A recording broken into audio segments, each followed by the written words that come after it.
안녕하세요, 에이트입니다. 여러분, 최근에 보면은 IoT 하면서 이런 제품들이 많아지고 있는데 대표적으로 좀 흔하게 볼 수 있는 거는 로봇 청소기라던가 아니면 뭐 구글 홈미니, 빅스비 홈미니 같은 인공지능 스피커 이런 것들이 있을 거예요. 보통 그런 것들은 와이파이를 연결을 해서 집에 공유기만 켜져 있으면 언제든지 어플을 통해서 조작을 할 수 있는 그런 기기들이죠. 그런데 그런 기기들의 특징은 일단 오래된 기기는 안 된다는 점. 뭐 이건 당연하죠. 거기다가 해당 기능이 들어가면은 일반적인 기기보다는 조금 더 가격이 비싸진다 라는 점이 조금 걸림돌이에요. 그런데 이 두 가지를 전부 다 해결해 줄 수 있는 제품이 나왔습니다. 사실 지금 최근에 출시한 건 아니고요, 예전부터 있던 건데 저는 최근에 알았어요. 정말 가격은 저렴하게 구입할 수 있으면서 삶의 질은 떡상시켜 줄 수 있는 그런 제품인데 바로 핑거봇이라는 제품입니다. 이걸 통해서 기존의 스마트 기기가 아니던 제품들도 스마트 IoT 기기로 바꿔줄 수 있는 제품이에요. 뭐 스마트 스위치 아니면 스위치봇 이런 걸로 다른 브랜드에서 나온 제품들도 있는데 제가 이 핑거봇을 고른 이유는 그나마 가격이 가장 저렴한 편이더라고요. 이름에서 알 수 있듯이 손가락 로봇입니다. 생긴 거부터 보면은 뭔가 얘가 위아래로 내려오면서 눌러줄 것 같죠. 바로 그 기능을 하는 겁니다. 그럼 이걸 어떻게 설정하고 어떻게 생겼는지 그리고 어떻게 활용할 수 있는지까지 알려드리도록 할게요. 바로 갈게요. 먼저 구성품부터 살펴보면 핑거봇은 정말 심플하게 요거 하나만 들어가 있습니다. 요 안쪽에는 양면 테이프가 있는데요, 아무래도 요거는 어딘가에 부착을 해서 이 로봇 팔이 위아래로 내려오면서 버튼을 눌러줘야 되기 때문에 이렇게 부착할 수 있는 양면 테이프가 있는 것 같아요. 이렇게 스마트폰만 사용을 한다면 굉장히 심플한 구성품을 볼 수가 있습니다. 요것만 보면 좀 비싼 것 같기도 해요. 요게 한 2만원대인가 그랬던 걸로 기억을 하거든요. 이 위쪽에 뚜껑을 열어보면 기본 건전지가 하나 들어가 있습니다. 시중에 쉽게 구하기는 어려울 것 같은데 인터넷으로 주문을 하는 게 편리할 것 같아요. 이걸 통해서 8개월 정도 사용이 가능하다고 하고요. 여기서 전력 차단 요 스티커를 떼면은 이제 바로 동작을 하게 되는 거죠. 이러고서 이 제품의 뚜껑을 다시 닫아주면 되는 거예요. 그 외에 구성품을 또 살펴보면은 툴킷이 있습니다. 요거는 안쪽에 보이는 것처럼 여러 가지 도구들이 있는 거예요. 이걸 열어보면 이 핑거봇에 있던 이 부분을 분리시켜서 새로운 팔로 만들어줄 수 있는 겁니다. 요거를 활용하는 방법은 조금 이따가 알려드리도록 할게요. 그리고 그 외에는 높낮이 조절을 할 수 있는 요런 나무 판자도 따로 구성품에 있고요. 거기다가 여러 가지 스티커들도 있습니다. 만약에 이 스위치 본만 구입을 한다면 제대로 된 활용을 못할 수도 있어요. 왜냐면 블루투스 버전이기 때문이거든요. 조금 이따가 자세하게 설명을 드릴 텐데 집 밖에서도 사용하기 위해서는 스마트 게이트웨이라고 되어 있는 이 제품도 구입을 해야 됩니다. 일종의 허브라고 생각하시면 돼요. 연결 방법은 굉장히 간단합니다. 이쪽에 보이는 QR코드를 인식을 해서 어플을 다운받아줘요. 그러면은 지금 전원이 들어오다 보니까 자동적으로 팝업이 뜨면서 이 추가할 기기가 나타납니다. 그러면은 이 핑거봇을 추가시켜 주는 거예요. 그러면은 몇 초 안 걸려서 이렇게 인식이 된 후에 다음으로 넘어가면은 이 친구의 이름까지도 설정을 할 수가 있습니다. 지금은 얘는 테스트 기기라고 할게요. 이렇게 해서 등록을 완료하면은 이제 요거의 설정을 따로 건드릴 수가 있어요. 이 자세한 설정은 조금 이따가 알려드릴 테고, 아까 말씀드린 것처럼 집 밖에서도 사용하고 싶다 하시는 분들은 이 게이트웨이라는 허브를 구매해 줘야 됩니다. 이 핑거봇은 블루투스 기반이기 때문에 아무래도 몇 미터 이내에 가까운 거리에 직접적으로 연결이 되어 있을 때만 사용이 가능하기 때문이에요. 그래도 그나마 위안이라고 한다면 하나의 허브로 여러 개의 스위치봇을 작동할 수 있기 때문에 뭐 그 정도가 위안이라고 할 수 있겠네요. 근데 사실 이런 IoT 기기 같은 경우에는 외부에서 작동할 때는 웬만한 건 거의 다 허브가 필요해서 요즘에 보면은 그렇게 단점까지는 아닌 것 같기도 해요. 아무튼 요것도 마찬가지로 해당 어플에서 게이트웨이를 등록시켜 주면은 끝이에요. 이 게이트웨이로 들어간 후에 안에 보면은 제가 기존에 사용하고 있던 스위치봇 요게 하나가 있고요. 여기에 왼쪽 아래에 보면은 Add Existing, 지금 현재 존재하는 거를 추가하겠다 이렇게 돼가지고 기존에 등록이 안 되어 있던 요 기기를 추가로 게이트웨이에 등록을 할 수가 있습니다.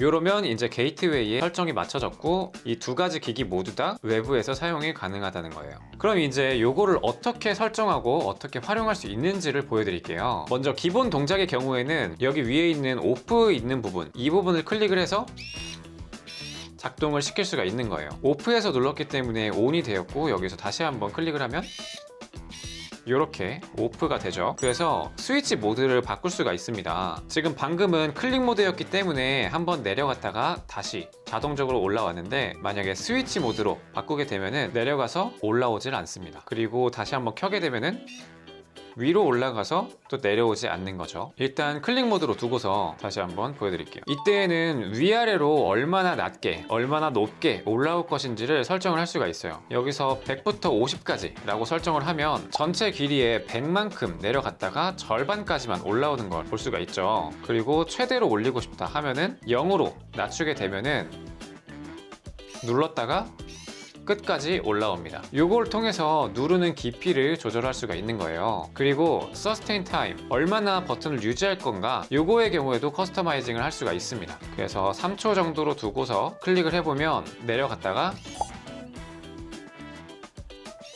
3초 후에 올라오게 되는 거예요. 어떻게 보면 굉장히 좀 단순한 제품이다 라고 생각할 수 있을 것 같아요. 그래서 이걸 어떻게 활용할 수 있는지를 보여드리자면, 먼저 저는 컴퓨터에 달아줬습니다. 제가 외부에 있을 때에도 원격으로 데스크탑을 켜서 원격 접속을 하기 위한 그런 방식으로 이 스위치를 달아줬고요. 이때에는 기본으로 제공되는 이 팔이 너무 버튼을 누르기엔 짧아서 좀 더 긴 팔로 바꿔서 달아줬습니다. 이렇게 한다면 이제 집에 있는 엄마나 뭐 동생, 형한테 전화를 해서 뭐 컴퓨터 켜달라 이런 말 안 해도 되고, 알아서 어플을 통해서 전원을 켜고 원격 접속까지 내가 할 수가 있는 거예요. 추가로 이런 토글 스위치를 달게 되면요, 이 아래쪽에 테이프가 들어가 있기 때문에 일반적인 전등 스위치에 달아서 온오프를 시킬 수가 있습니다. 일반적인 전등 스위치는 좌우나 아니면 상하, 반대편을 눌러서 온, 오프를 하는 경우잖아요. 그럴 때 양쪽에 두 개의 제품을 다는 게 아니라 이렇게 테이프를 통해서 눌러주기도 하고 다시 당겨 올려서 끄기도 하는, 이런 식으로 사용을 할 수가 있는 거죠. 그리고 이런 식으로 동그라미로 되어 있는 이런 스위치를 사용하게 되면은 마치 스위치가 이렇게 조이스틱처럼 나와 있는 경우가 있잖아요. 그래서 뭐 왼쪽이나 오른쪽 이렇게 돌아가면서 켜지거나 꺼지는 그런 스위치가 있을 수 있는데, 이렇게 동그랗게 걸어줘서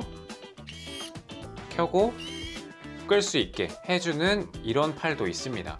요거는 아이디어가 정말 괜찮은 것 같아요. 그래서 이 제품을 활용하게 되면은 제가 활용하는 것처럼 컴퓨터에다가 설치를 하고서 밖에서 전원을 켜는 거는 기본이고, 스마트 보일러가 아님에도 불구하고 내가 퇴근하는 길에 미리 보일러를 켜둘 수가 있는 거죠. 거기다가 저는 개인적으로 좋았던 거는 아침에 좀 늦잠을 자기 쉬운데 그럴 때 불을 확 켜버리면은 잠이 확 깨버리는 경우가 있잖아요. 그래서 여기 스마트 설정 쪽에 들어가서 시나리오를 만들면 마치 빅스비 루틴처럼 일정한 조건에 자동으로 실행할 수 있게 되는데, 요거를 전등 스위치와 함께 사용을 하니까 아침에 일어날 때 자동으로 불을 밝혀줘서 아침잠을 줄이는데 좀 도움이 되더라고요. 그리고 이 스마트 기능에서는 단순히 이렇게 시간을 설정하는 것 이외에도 GPS를 기반으로 내가 집 밖으로 나갈 때 이런 거를 인식해서 작동을 하게 하는 거, 이런 것도 가능합니다. 뭐 빅스비 루틴이나 아니면은 뭐 아이폰의 자동화, 뭐 이런 기능에 비해서는 많이 단순화되어 있긴 하지만 그래도 꽤나 쓸만한 정도의 자동화라고 생각이 들어요. 자, 저는 개인적으로 이걸 사용하면서 굉장히 만족감이 높았는데, 그래도 좀 단점이라, 그래도 좀 불편한 점, 단점이라고 한다면 아무래도 내가 조작하려고자 하는 기기에 내장되어 있는 기능이 아니다 보니까 내가 수동으로 전원을 켜고 끈 거는 여기에 반영이 되지 않는다는 점, 그 점이 조금 아쉬웠어요. 예를 들어서 지금 제 집 컴퓨터가 꺼져 있는 상태인데 지금 여기에는 켜져 있는 상태다 라고 나와 있죠. 이런 점은 어쩔 수 없는 단점인 것 같고요. 거기다가 단순히 블루투스 제품에다가 와이파이 허브만 연결을 해놨다, 그리고 이렇게 기본적인 반복 동작만 수행을 하는데 거기에 비해서 좀 비싸다라는 생각은 지울 수가 없는 것 같아요. 물론 제가 구입한 게 가장 2만원대로 가장 저렴한 제품이긴 한데 뭐 3만원이 넘어가는 제품도 있고 그렇긴 하거든요. 근데 그래도 이 단순한 것 치고는 좀 비싼 편인 것 같다라는 생각이 좀 들긴 합니다. 그래도 막상 필요한 곳에 요긴하게 사용하다 보니까 또 사용할 때는 이 가격이 잊혀지는 정도의 편리함이에요. 자, 오늘은 이렇게 IoT 기기가 아님에도 불구하고 마치 스마트 기기처럼 사용할 수 있도록 만들어주는 원격 손가락 로봇에 대해서 설명을 드렸는데요. 이 제품에 대해서 궁금하신 점 있으시면 댓글로 달아주시면 최대한 아는 선에서 답글을 달아드리도록 할게요. 자, 이번 영상은 여기까지고 제 영상이 도움이 되셨거나 에이테를 더 보고 싶다 하시는 분들은 좋아요와 구독 부탁드립니다. 감사합니다.